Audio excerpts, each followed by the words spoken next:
Coverage of the NASCAR Camping World Truck Series on Speed is brought to you by Advance Auto Parts. Keep the wheels turning. By Ask.com. Get the answers to all your racing questions at Ask.com, the official search engine of NASCAR. And by Gander Mountain. There's something for everyone at Gander Mountain's Fish Fest. Start the fishing season off right with great deals on name brand sportswear and fishing gear. Shop the all-new Gander Mountain, the stores, the catalog, or GanderMountain.com. We got one of those in Mooresville. AMA Supercross tonight from Daytona, 8 o'clock Eastern, right here on Speed. Ricky Carmichael joins the broadcast crew. I'm telling you, this race, if it goes green, guys, could get really, really interesting when we get down towards the end. There's a lot of stuff going to go on if this thing goes green, because we've got guys that are running just outside the top 10 around there that they don't have to pit anymore. So there's no way that our leader can get on pit road, get gas, and make it back out without those guys getting ahead of them. But did those caution laps give them enough cushion? Did they feel like they can make it? Or are they going to try it anyway and someone run out of gas? We're not going to know till the very last lap unless the caution comes out and re-racks the field. If this thing goes green, I'm telling you, anything can happen. And if the caution does come out, there are trucks that won't even worry about gas. They'll make one trip down pit road, they'll get their four tires and get track position. Gain that track position and be in front of the field. And we see how important track position is. Once Matt Crafton has gained it, he hasn't lost it. He's sitting there running, matching Kevin Harvick lap after lap times. Just a few moments ago, we're riding along with Kyle Busch right here. Just a few moments ago, watch Kyle. Look inside that truck, watch his hands. You see him? The back of that truck switches out. Kyle has to correct for it. I'm telling you, he is driving that truck loose. Ray Dunlap. Well, guys, up at the front of the field, Kevin Harvick and Ron Hornaday know that they're about 3 or 4 laps short. There's no question that they can't make it without a caution. When we look back through the field a little bit further, we see that TJ Bell is reporting that they're only maybe 1 lap short. But right behind them in 8th position right now is Terry Cook, and he has been really easy on the throttle, and they've been talking back and forth from the pits, and they believe that they can make this thing all the way if it stays green. Adam?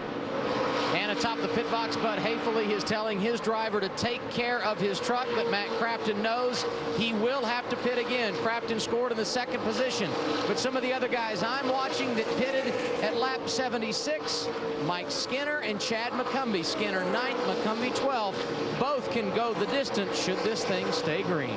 You know, guys, I was wondering why the guys that know they can't make it, why they didn't top off. Because just as you talked about, Michael, if they would have topped off, they would have lost their track position right now. But if the caution flag were to come back out, they come get their tires, not have to come back in to get fuel, and they would get that track position back. And if it goes green the rest of the way, they know they can make it. That's right. I think it was a win-win, but not many people took advantage of it. But we very rarely have green flag runs the length of what the rest of this race was when we went back to green flag racing. As a matter of fact, never. As a matter of fact, we've never had it. Hardly ever. Let's go with never. Never. Colin Brown looking back. Mike Bliss behind him. It's a battle for the top 10 right there. Colin Brown right now is in 10th. Mike Bliss parlayed a lucky dog earlier in the race to battle for a top 10 spot here in Curtis Key's truck. Mike Bliss will be doing double duty. He will be in the Sprint Cup race tomorrow. The Cobalt Tools 500, driving for James Finch. 3 drivers doing double duty, Bliss, Busch, and Harvick. And right now it's Harvick, Crafton 1-2 in their Chevrolets out in front of the field here at Atlanta.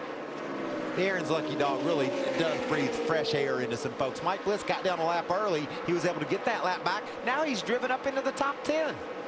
That charter, number 2 Chevy Silverado of Kevin Harvick, has been extremely strong all day today. He led the first lap, and then when pit stops happened, he was able to get back out in front. Here's a battle for 4th and 5th. Remember that truck that was so loose at 51 of Kyle Busch? He's still battling in the top 5.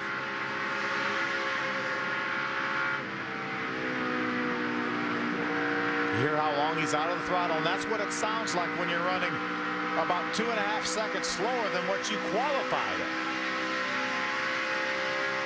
Red Top Auto Auction on the back of this truck.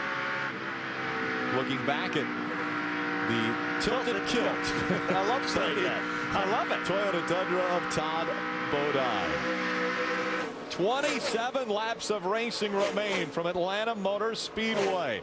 The drivers have had their hands full today. The one who has been able to battle it the best has been that 2 of Kevin Harvick out in front.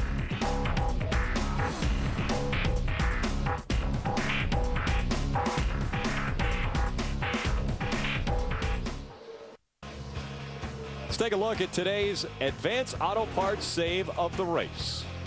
Watch this spotlighted truck right here. That's Chad McCumbee. He is headed right for the door of Ricky Carmichael. Gets on the brakes, turns hard left, and avoids Ricky. Others weren't so fortunate, Phil. Yeah, but Chad McCumbee has parlayed that into right now running in the 12th spot.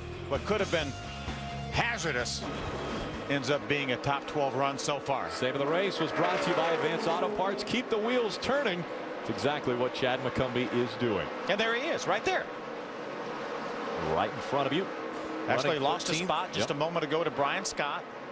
It's following the 24 Zachary Toyota of David Starr. David is being shown a lap down.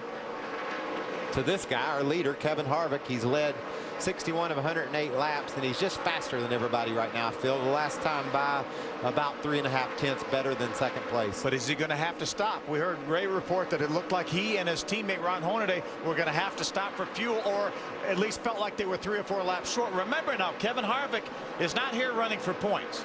That 2 truck is the first start of the year for that 2 truck, and may only run sporadic races. So will Kevin Harvick roll the dice and say, hey, what do I have to lose? These guys are counting on history.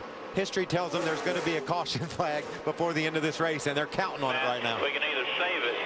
The 33 is still coming out of 2 while you're going into 3.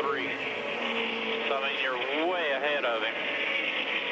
So if you want to save, we can save. Just part throttle through. They're already talking about saving fuel for the second place truck. That's the 88 of Matt Crafton. All still charging after Kevin Harvick.